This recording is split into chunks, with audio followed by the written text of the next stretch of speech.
I have a lot of feelings about Kara no Kyoukai. First of all, the animation is beautiful. Basically the whole thing is just sparkly, wonderful, shiny gore and fight scenes. Kara no Kyoukai is not easy viewing. I'll say that right now. It's hard to watch. But like a lot of things that are very hard to watch, it's very much worth it. I do think it's possible to watch Kara no Kyoukai and leave the final episode feeling pretty good about yourself and about life. Some of the episodes in between, particularly Paradox Spiral, not so much. There is no way I can adequately explain Paradox Spiral except to say that you probably shouldn't watch Paradox Spiral if you intend to eat, sleep, or indeed think any time in the next 4 to 6 hours after watching Paradox Spiral. I actually cannot think of any reason why any human being would want to watch Paradox Spiral.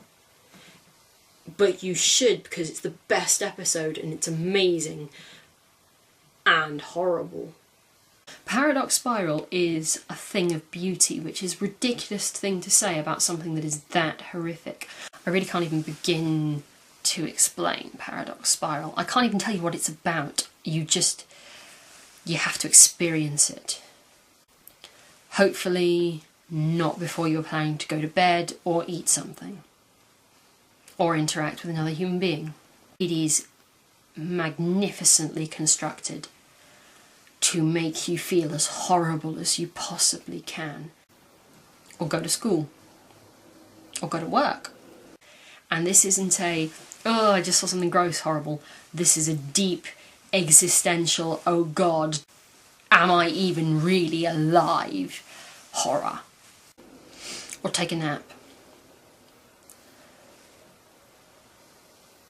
The closest I've ever come to the way Paradox Spiral makes me feel is the time I decided to read the second or third, I can't remember, issue of Sandman at 2 AM when I was already suffering from paranoid insomnia. That came pretty close. Yeah, there's not really a good time to watch Paradox Spiral. Good animation is not enough to carry an anime, at least not in my world. Thankfully for Kara no Kyoukai, it doesn't make that mistake. The animation is fabulous in order to back up the emotional intensity of the story that it's delivering. I have a lot of feelings about the characters, mainly Shiki, who is basically awesome. Just the sheer fact that it has a character whose sort of internal quest through the whole thing is the reconciliation of the male and female parts of her character. There's no way I can not care about this woman. Aside from Shiki, my favourite character is probably Toko. She's a sorceress who's also a doll maker, so pretty much covers my bases. I have a lot of feelings about the plot, particularly the fact that the plot goes in a chronological order. I don't really understand the broadcast order versus chronological order debate.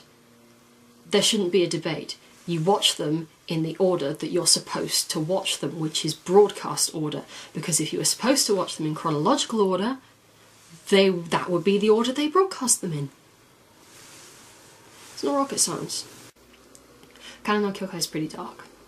In fact, it's impossibly, incredibly dark.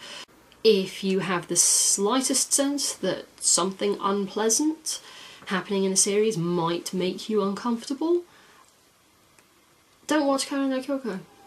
Pretty much every unpleasant thing you can possibly think of happens in one way or another. If you watch Tsukihime and got a little bit uncomfortable about the fact that there was 1 or 2 scenes in which there were bodies strewn everywhere in a vaguely sinister fashion, don't watch Kara no Kyoukai, it'll break you. Having said that pretty much nobody on this earth should watch Kara no Kyoukai, everybody should watch Kara no Kyoukai because it's amazing. By now, everyone who knows me should know I'm a massive Type Moon fan. So this is Saber, obviously. This is the original Fate Stay Night Saber, the one done by Good Smile. Not the new one that they've done with Zero, the one with her on the motorbike and the one with Excalibur. this is the original. That's Red Saber. She's from Fate Extra, which is the version they did for the PSP. She's obviously not the same person as Blue Saber. Don't really know how to explain that without spoilers. That's Kaleido Ruby. She's from Hollow Ataraxia. Remains to this day one of my favourite complete and total mistakes. She also shows up a lot in Carnival Phantasm.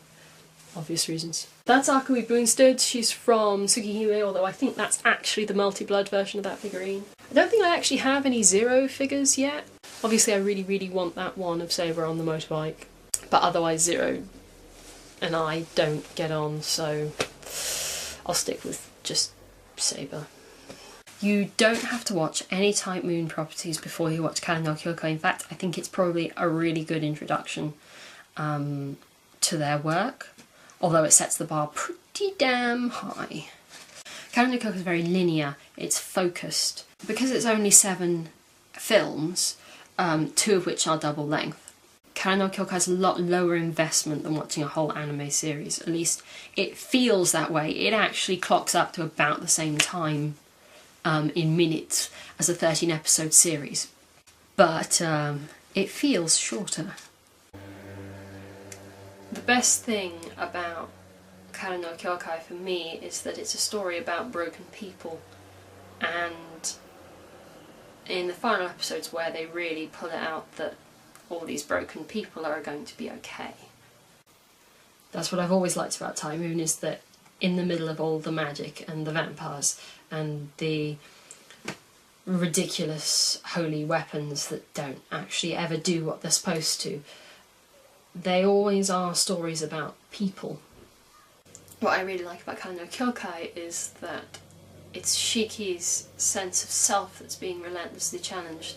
There's not really a sense that that process is at an end by the end of Karen no Kyoukai. There's more a sense that you know she's going to be okay. That's a pretty good feeling. After all the horrible, horrible things that happen in Karen no Kyoukai, all the terrible things Shiki goes through, all the inner conflict you see in her, at the end of the story you know she's going to be okay. You know it's not over. You know there's still bad things out there. You know that there are still going to be times when Shiki is weak and doubts herself and feels like a monster. But she's going to be okay. So in conclusion, this anime's great! Except when it's horrible, but it's still great!